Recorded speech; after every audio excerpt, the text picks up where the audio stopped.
During an exorcism, St Michael the Archangel showed up, and what happened next will give you chills. In 1949, a perfectly normal Lutheran boy had an aunt who had recently passed away. This may seem like a normal occurrence, but something much more sinister was happening. You see, this aunt had been heavily engaged in seances, Ouija boards, and the occult before she passed away, and she even got this 13-year-old boy to play with a Ouija board before she died. And this is where things start to get crazy. They started to hear strange scratching and knocking noises in the house. At one point, they even asked the demon if he was the boy's aunt who had passed away. The demon was pretending to be his aunt, and he'd pretty much fooled everyone. However, the demon started behaving maliciously towards this boy. The demon would carve words into this boy's skin, and at one point even carved a picture of the devil into the boy's leg. This boy's Lutheran parents did not know what to do, so they tried to bring in a spiritualist and a couple Lutheran pastors to help the boy. Needless to say, nothing really worked. In fact, things started to get worse. Finally, as a last resort, they turned to a Catholic priest, Father William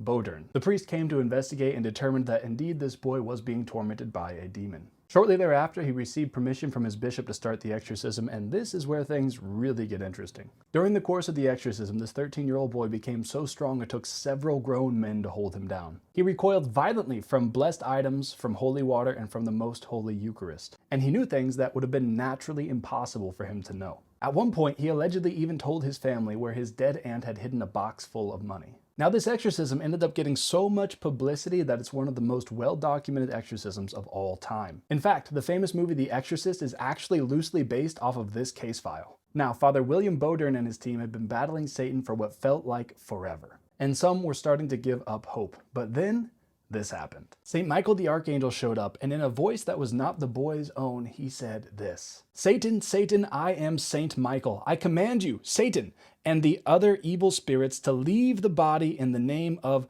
Dominus, immediately, now, now, now." Then the boy gives us a description of what St. Michael looked like. Quote, "The boy saw a brilliant white light, and standing in that light was a beautiful man, his hair flowing and wavy, blowing in a breeze that no one in the room could feel. He wore a white robe that fit close to his body, and the material gave the impression of scales. Only the upper half of his body was visible. In his right hand he held up a wavy, fiery sword in front of him, and with his left hand he pointed down toward a pit or cave where the devil stood in the flames. The devil fought and resisted St. Michael until he said one word, Dominus, which is Latin for the Lord.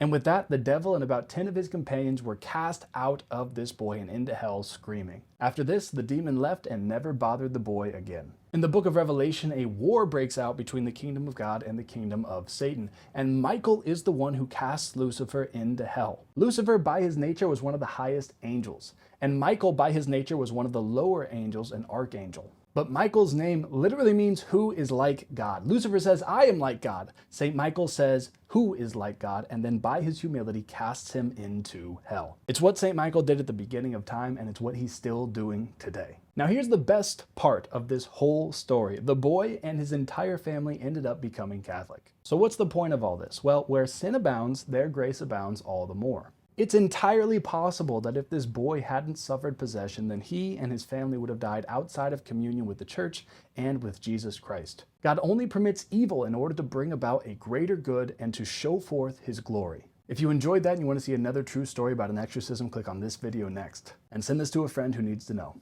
God bless.